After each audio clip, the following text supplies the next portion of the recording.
प्रधानमंत्री नरेंद्र मोदी ने लाल किले की प्राचीर से जो भाषण दिया, इसके कई मायने हैं। सबके अपने ओपिनियन हैं, सभी के अपने अपने विश्लेषण हैं।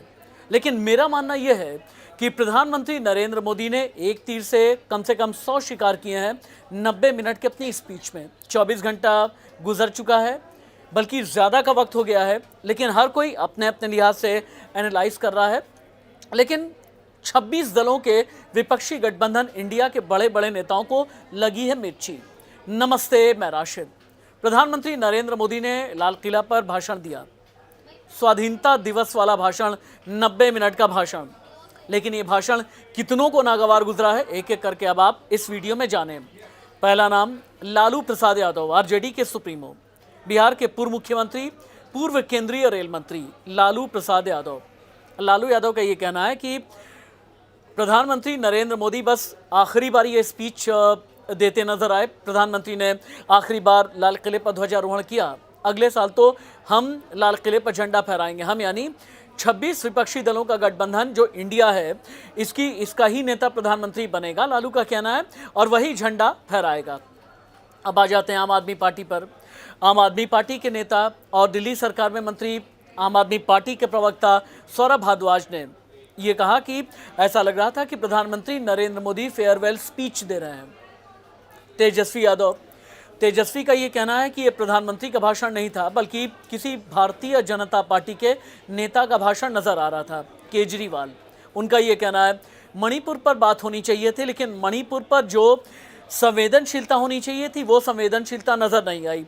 ममता बनर्जी, मनोज झा, मल्लिकार्जुन खड़गे, कमोबेश हर कोई एक ही बात कह रहा है कि प्रधानमंत्री नरेंद्र मोदी की ये फेयरवेल स्पीच है। लेकिन मेरा मानना है ऐसा बिल्कुल भी नहीं है।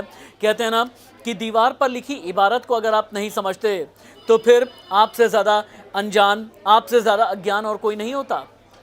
दीवार पर लिखी इबारत साफ है। 2024 का चुनावी एजेंडा सेट है। प्रधानमंत्री नरेंद्र मोदी ने 90 मिनट में अटैक भी किए, 90 मिनट में अपना विजन भी बताया। विजन सिर्फ अगले 25 साल या 26 साल का नहीं है, विजन अगले 1000 साल का है। जब जिस कालखंड में हमारी जनरेशन नहीं होगी, जिस कालखंड में हज़ारों साल आगे भारत वर्ष बढ़ चुका होगा, वहाँ तक का विजन लेकर के प्रधानमंत्री ने कई बड़े बातें कह दी। प्रधानमंत्री ने कहा कि 2047 तक हमारा संकल्प, सामर्थ्य और पुरुषार्थ ऐसा होना चाहिए कि भारत विकसित भारत की कैटेगरी में आ जाए।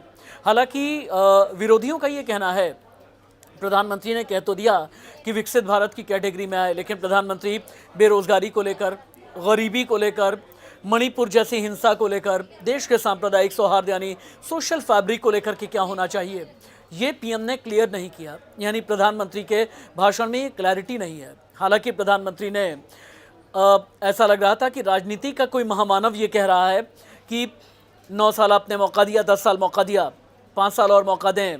10 साल में देश बेहतर किया है, अगले 5 साल में उस सियासी विरासत और परंपरा की सफाई करेंगे जहां पर of the family, by the family और फॉर द फैमिली की बात होती है। प्रधानमंत्री ने इसके अलावा तुष्टीकरण, परिवारवाद, भाई भतीजावाद और करप्शन पर भी बड़ा अटैक किया।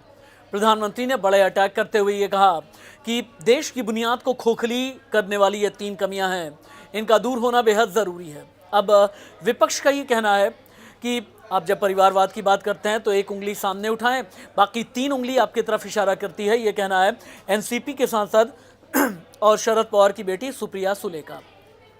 सुप्रिया सुले का ये कहना है, आपने पंजाब में लंबे वक्त तक शिरोमणि अकाली दल के साथ में सरकार चलाई, जो बादल फैमिली एंड लिमिटेड के नाम से जाने जाते हैं। आप केंद्र में जो सरकार चला रहे हैं उसमें अनुप्रिया पटेल की अपना दल है। अपना दल यानी पिता की पार्टी, बेटी की पार्टी, परिवार की पार्टी। ओपी राजभर जो नए दोबारा से एनडीए में शामिल हुए, वो भी परिवारवाद वाली पार्टी कही जाती है। तो फिर जब आप दूसरों पर निशाना साधें तो ये भी देखें कि आप में परिवारवाद कितना ज़्यादा है, ये विपक्षियों का कहना है। हालांकि इसका भी भारतीय जनता पार्टी के नेता और प्रवक्ता माकूल जवाब दे रहे हैं। उनका ये कहना है कि अगर किसी में काबिलियत है, अगर किसी में प्रतिभा है, तो वो तो ठीक है, लेकिन अगर प्राइवेट लिमिटेड की तरह पार्टी चलाने लगें, प्राइवेट लिमिटेड की तरह देश की राजनीति चलाने लगें, तो ये किसी भी कीमत पर ठीक नहीं है। और नेपोटिज्म से देश का नुकसान है, देश की सियासत का नुकसान है, पार्टी का नुकसान है, और वो जो कार्यकर्ता ज़मीन पर रह करके काम करते हैं उनका सबसे बड़ा नुकसान है। यानी 90 मिनट का जो पीएम मोदी का भाषण है, एनालाइज करके आप देखेंगे तो ये चुनावी एजेंडा सेट है, पीएम मोदी का प्लान परफेक्ट है। नमस्ते।